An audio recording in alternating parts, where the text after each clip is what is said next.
पहिया बड़ा गोल होता है, घूम फिर के वो एक जगह ही जाता है। कुछ ऐसा ही हुआ है देश के शिक्षा मंत्री धर्मेंद्र प्रधान के साथ। एक वक्त था जब धर्मेंद्र प्रधान खुद लाठियां खा रहे थे, अस्पताल में भर्ती हो रहे थे, पेपर लीक पर सवाल उठा रहे थे, कांग्रेस से जवाब मांग रहे थे। और आज एक वक्त ऐसा है जब खुद ही इस सवालों के घेरे में धर्मेंद्र प्रधान आ चुके हैं। पुरानी कहानी है लेकिन काफी इंटरेस्टिंग है, इस खबर में आपको हम सुनाएंगे। मगर उसके पहले नमस्कार, स्टार टीवी बिहार देख रहे हैं आप और मैं आपके साथ वंदना। देश में नीट यूजी पेपर लीक और परीक्षाओं में गड़बड़ी को लेकर बिगड़ा माहौल कई सारे सवाल उठा रहा है। सियासत भी तेज हो गई है। संसद से लेकर सड़क तक विपक्ष केंद्रीय शिक्षा मंत्री धर्मेंद्र प्रधान से जवाब मांग रहे हैं और उनके इस्तीफे की मांग कर रहे हैं। लेकिन इसी बीच धर्मेंद्र प्रधान से जुड़ी 29 साल पुरानी एक घटना फिर से चर्चा में आ गई है। ये कहानी उस समय की है जब धर्मेंद्र प्रधान खुद पेपर लीक के खिलाफ आंदोलन कर रहे थे। पुलिस की लाठियां खाकर अस्पताल तक पहुंच गए थे। जी हां, जिस मंत्री पर आज कई सारे आरोप लग रहे हैं वो खुद लाठी खाकर यहां तक पहुंचे हैं। साल था 1997। उड़ीसा में कांग्रेस की सरकार थी और जानकी वल्लभ पटनायक मुख्यमंत्री थे। उस दौरान राज्य में परीक्षा के प्रश्न पत्र लीक होने का मामला सामने आया। इस घटना के विरोध में बड़ी संख्या में छात्र सड़कों पर उतरे। उस समय धर्मेंद्र प्रधान करीबन 28 साल के थे। वो उत्कल विश्वविद्यालय में मानव विज्ञान यानी एंथ्रोपोलॉजी के स्टूडेंट थे और अखिल भारतीय विद्यार्थी परिषद यानी कि एबीवीपी के राष्ट्रीय सचिव की जिम्मेदारी भी निभा रहे थे। धर्मेंद्र प्रधान के नेतृत्व में करीबन 1500 स्टूडेंट्स ने भुवनेश्वर में राज्य सचिवालय का घेराव किया। छात्रों की मांग थी कि पेपर लीक मामले की निष्पक्ष जांच हो और दोषियों के खिलाफ सख्त कार्रवाई की जाए।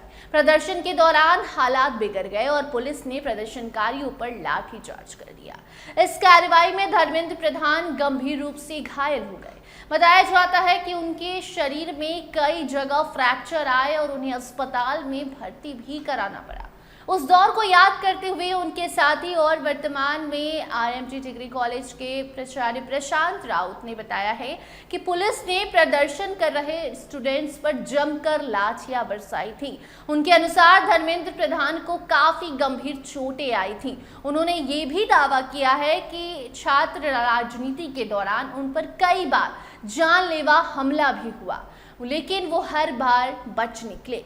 धर्मेंद्र प्रधान ने बहुत कम उम्र में स्टूडेंट की राजनीति में कदम रखा। एबीवीपी में उन्होंने एक सक्रिय कार्यकर्ता और आयोजक के रूप में अपनी पहचान भी बनाई।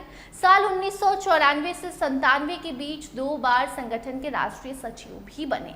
इसके बाद उन्होंने भारतीय जनता पार्टी यानी कि बीजेपी का दामन थामा और संगठन में लगातार काम करते हुए अपनी अलग पहचान बनाई।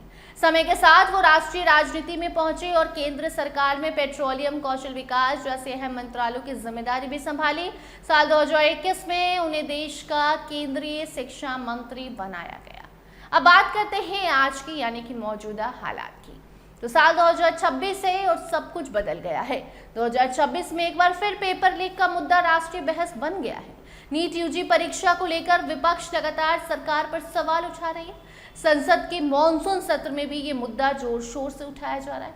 कांग्रेस अध्यक्ष और राज्यसभा में विपक्ष के नेता मल्लिकार्जुन खड़गे का कहना है कि शिक्षा मंत्री को नैतिक जिम्मेदारी लेते हुए इस्तीफा दे देना चाहिए।